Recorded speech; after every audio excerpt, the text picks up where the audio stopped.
मन से, वाणी से, प्राण से, बुद्धि से, इंद्रियों से, अहंकार से, अनुगत स्वभाव से इतना प्रकार के कर्म होता है।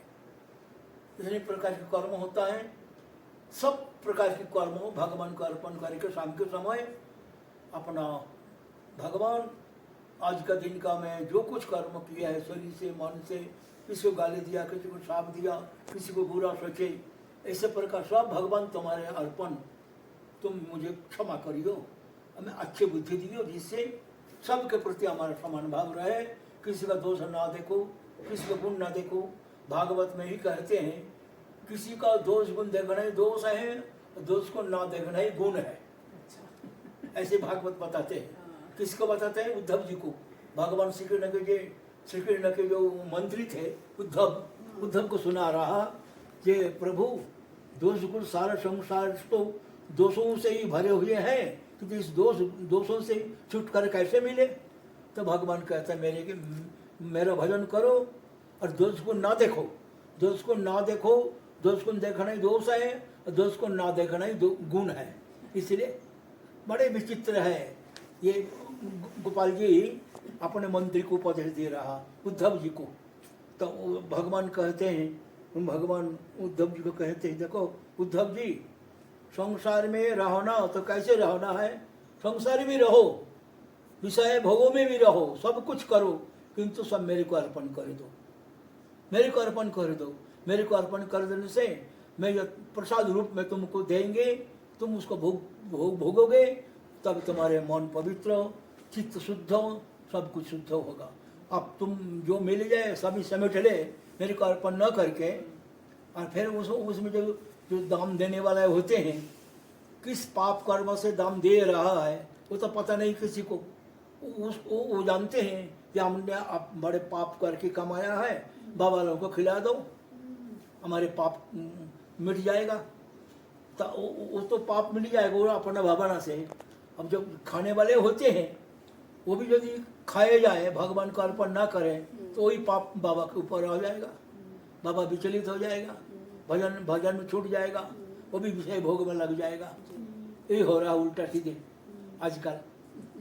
बस क्या करें, संसार ऐसे ही है, संसार ऐसे ही बनाया भगवान ने। ये व्यवहार करो, खाओ पियो, जो कुछ तुमको पदार्थ प्राप्त हो मेरे को अर्पण कर दो, मेरे को अर्पण कर दो, मेरे प्रसाद रूप में तुम ग्रहण करो, उस समय उससे तुम्हारा कोई दोष नहीं आवेगा। नहीं तो भाई मिल गया खाए जाओ, खाए जाओ। कई बाबा लोग तो है कंठ तक भर लेते, बाद में पेट फूल जाता है, उल्टी करते हैं, सोचता है अरे आप क्या करूं, तो खाना ही खाना हो जाता है। अभी हमारे बाबा यहीं है देखा, पंगत में देखा, भात भी, रसेदार सब्जी भी, सूखी सब्जी भी, और दाल भी, भात भी, सब इकट्ठा मिला करके स्वाद लेते हैं। उनकी स्वाद में ही रह गया, भजन तो होता नहीं, स्वाद लेने में ही रह गया। अब क्या करें, उसमें कुछ का दोष नहीं है, उसकी जीवा है, जीवा का कंट्रोल नहीं है। रसनेन्द्रिय जीवा ही रसनेन्द्रिय है, जीवा है। जीवा को जब कंट्रोल नहीं करेंगे, वश में नहीं करेंगे, तो वो खाते ही रहेंगे, खाते ही रहेंगे, खाते खाते खाते खाते जिंदगी बस खाते खाते ही बीत गया, और कुछ है ही नहीं। ऐसी प्रकार संसार में जीवा के वश में होकर के बड़े बड़े साधु लोग मारा जाता है। जितेंद्रिय न होने के कारण भोजन के स्वाद से ही अपन सब संसार माने। तपोवन जी महाराज हाँ, जब वो खाना लाते थे ना, वो गंगा जी में उसको धो देते थे। बिल्कुल सही बात है। और फिर वो निरस खाते थे। हाँ बिल्कुल, हाँ, गंगा जी धो देने से कुछ पाप नष्ट हो जाता है भोजन का, क्योंकि भोजन ऐसे होता है। जो सुंदरानंद जी महाराज थे ना, सुंदरानंद जी महाराज वो सुनाते थे कि उनके गुरु एक दिन वो अपने गुरु के लिए कुछ खाना बनाना चाह रहे थे, तो पूछ रहे थे कि नमक के लिए पैसा, नमक वो खरीद के खाने में डालना चाह रहे थे। तो फिर महाराज ने उनको बोला, मैंने ये सन्यास स्वादिष्ट खाना या नमक के खाने के लिए नहीं सन्यास लिया है। एक समय था जब मैं पूरा खाना गंगा जी में धो धो के खाता था। हम्म, तो इतने तपस्वी। बात सही है। हाँ, क्या करे, जीवा का स्वाद है ना, जीवा यही मनुष्य साधु जीवन में साधु को मार डालता है।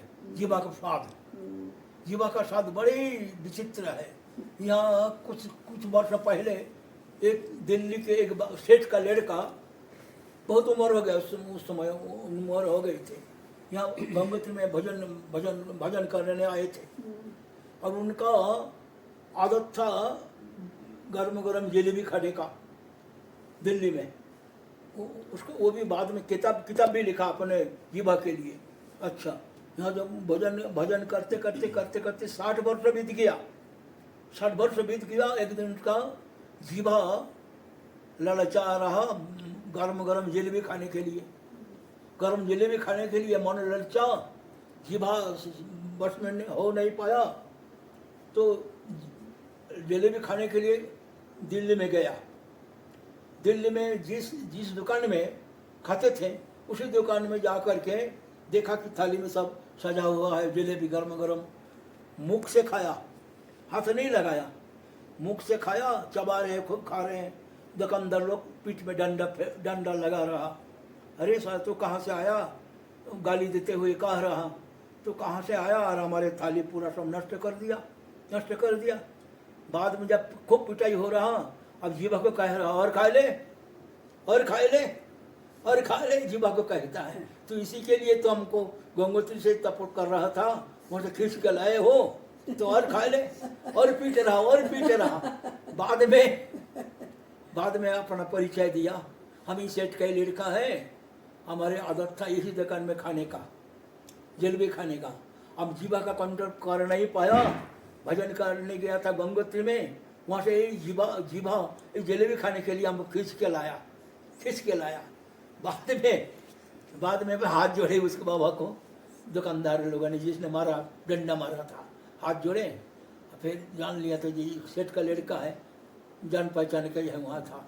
फिर अपना वो बाबा ने जितनी जलेबी नष्ट कर दिया था, सारे पैसा उसको दे दिया। पैसा था बाबा के पास, कि बाबा बनने से पैसा मिल जाता है। हाँ, खूब खाए पिए अपना। फिर अपना किताब लिखे अपने जीवा के बारे में।